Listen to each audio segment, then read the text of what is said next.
আপনারা যাকে দেখতেছেন তার নাম হচ্ছে গোলাম। সে কি আসলেই কাজের লোক, কি বা তার পরিচয় কেউ জানে না। দেখুন ভিডিওটা। এই ঘটনা আরে ওই গোলাম তাড়াতাড়ি বাথরুম পরিষ্কার করে মানে না। সেই চিৎকার শুনে তাড়াতাড়ি করে নিচে নেমে আসলো। হঠাৎ তার ফোনে একটা আননোন নাম্বার ফোন আসলো।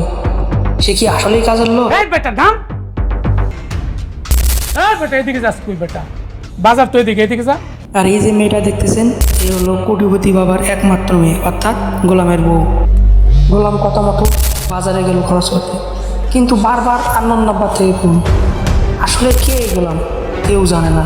গোলাম ফোন রিসিভ না করে সে খরচ নিয়ে বাসার দিকে রওনা হলো। হঠাৎ তাকে কিছু লোক আটক করে দিল। এই গোলাম দাঁড়া, তাকে নিয়ে অনেক মজা ঠাট্টা শুরু করলো, কিন্তু সে কিছুই বললো না। গোলাম বলতেছে, ভাই আমার যাইতে দেন ভাই, এই বাজারগুলো না নিয়ে গেলে আমার বাসায় রান্না হবে না। কিন্তু তার কথা কেউ শুনলো না, সবাই তাকে নিয়ে মজা ঠাট্টা শুরু করলো। এমন সময় তার ফোনে একটা আননোন নাম্বার আবার ফোন আসলো। আমার খুব শখ ছিল তোর বউর সাথে প্রেম করার, কিন্তু আমি শ্বাস করতে পারিনি। এখন আমার তোমার তো কাজে বলা লাগে বিয়ে হয়েছে, আর আমি তো তোর সাথে হাতে ঘুরে ভালো। ভাই ভাই আমার যাইতে দেন ভাই, আমার দেরি হয়ে যেতেছে ভাই, আমার যাইতে দেন।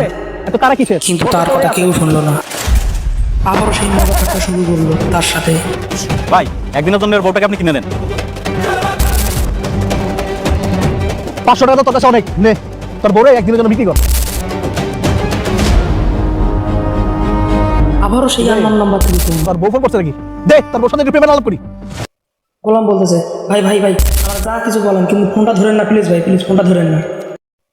কিন্তু তার কথা না শুনে ফোনটা রিসিভ করলো। রিসিভ করার পর তাদের চোখ মুখ কপালে উঠে গেল। কে কে এলো? ভাই আমার বাচ্চা সঙ্গে সঙ্গে হাঁটু গেলে বসলো, কাছে ক্ষমা চাইতে লাগলো। তো ভাই আমাদের ক্ষমা করে দেন। কে এই গোলাম? হঠাৎ তিন দিক থেকে তিনটা গাড়ি এসে তাদেরকে ঘিরে ফেললো। আসলে কে কে এই গোলাম? তাদেরকে চারদিক থেকে ঘিরে ফেলে হলো। তারা সঙ্গে সঙ্গে ক্ষমা চাইতে লাগলো। আর গোলাম কথা না বলে সে ওখান থেকে চলে গেল। নেক্সট পার্টের জন্য অপেক্ষা করুন।